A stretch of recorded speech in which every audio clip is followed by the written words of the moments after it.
Suspected Fulani herdsmen, they don't kidnap 19 passengers from Imo State and Ogun State.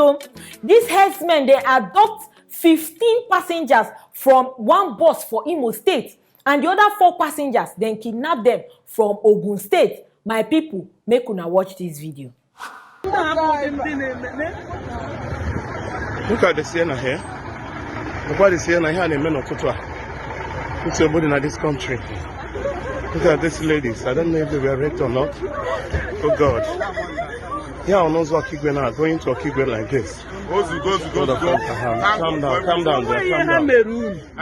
Calm down. If you watch, everybody is packing. And that's Nanda Buribu. I have Madato from this bus.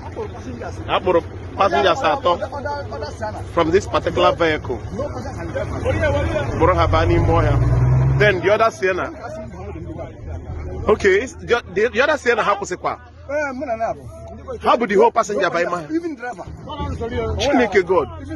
But how happened the motor there? Jesus Christ. This is happening this morning. Not on the Fulani. Most of these Fulani been Okigwe here. So, my brother, there is problem. You know, the worst part of it now is that we don't have anywhere to call. We don't know who to call to come and help. You see, Nigeria is finished.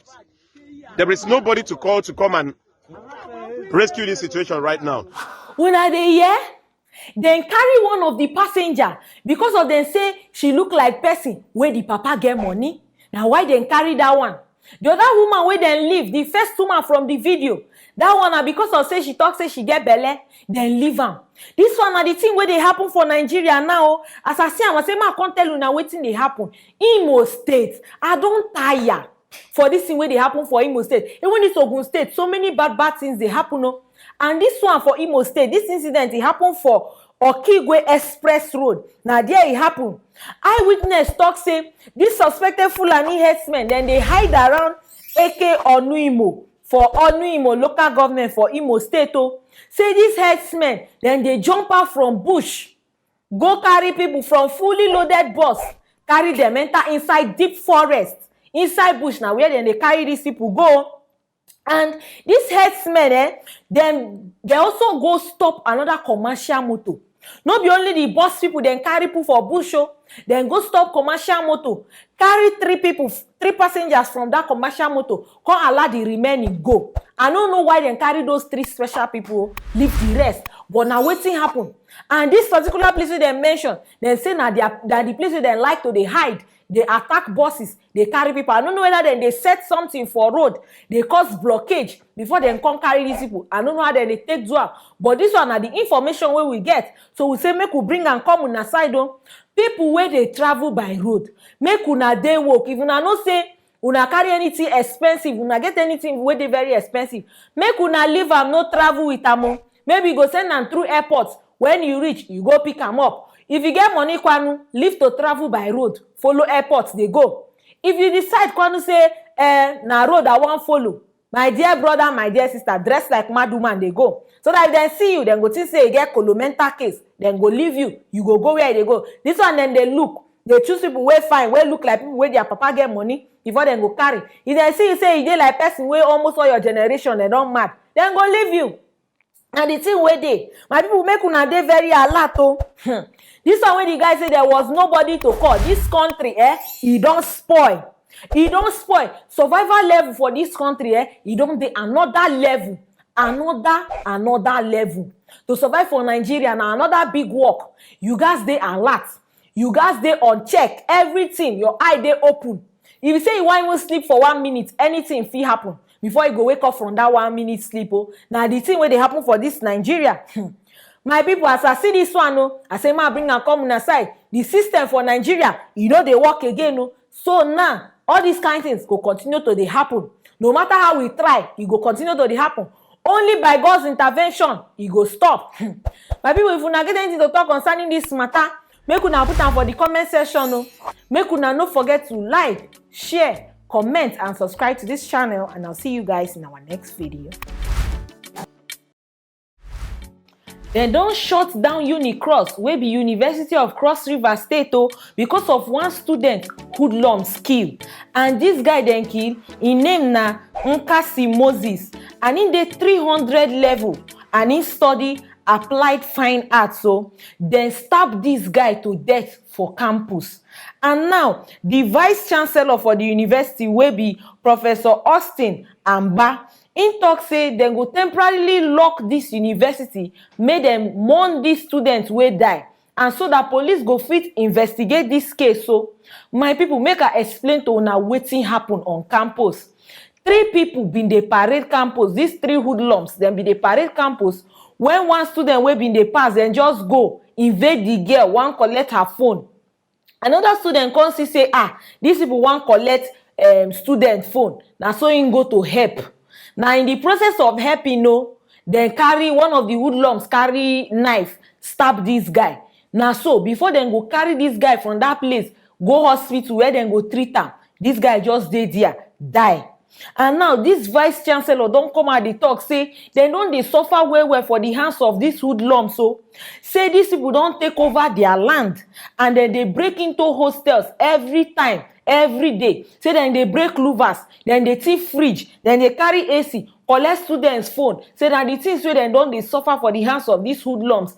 Na why im just decide say as dis one die, make everywhere dey on lockdown, make dem mourn dis students, make everywhere calm down small. And im come dey call on state government say make dem come intervene on their behalf, because dis things wey dis hoodlums dey do, e don too much for inside. Una don see where human being dey on im own, see trouble go meet am. I no talk say him as him go help na bad thing, I no talk am, but sometimes minding of your business na the best thing. See where help go kill person wey dem go help still dey alive.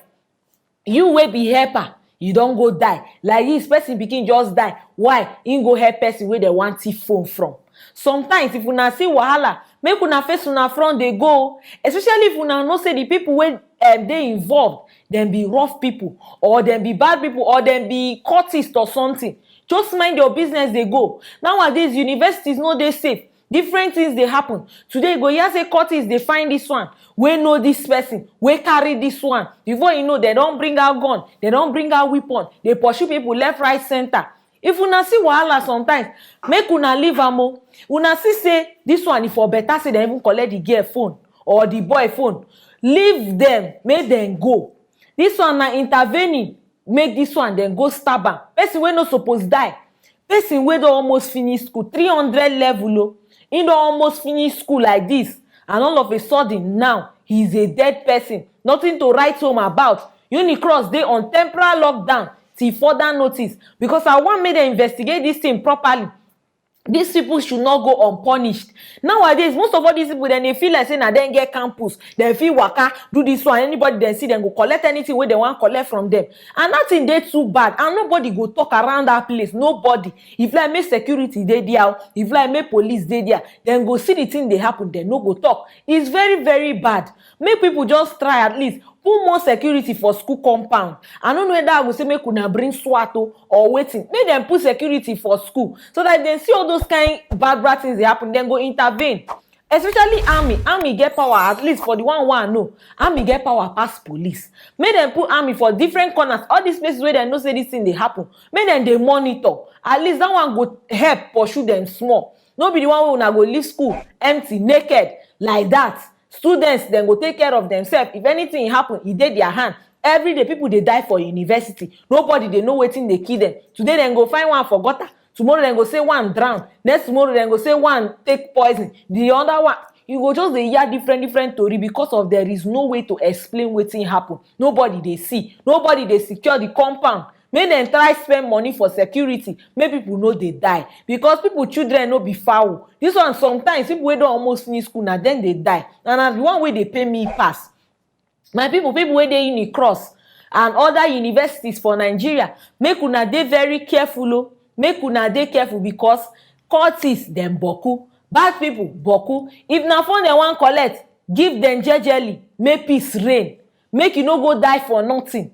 And those people wey like to do helpers, destiny, I know that una be their destiny helpers. You wan go help, no go do the kind help wey go kill you. Na here I carry the tori come, make una use am learn lesson o. My people, if una get anything to talk concerning this matter, I wan know whether for una side e dey okay say the guy go intervene, or una feel say e suppose mind im business. Wetin una feel concerning this matter? Make una put am for the comment section o. Make una no forget to like, share, comment and subscribe to this channel, and I'll see you guys in our next video.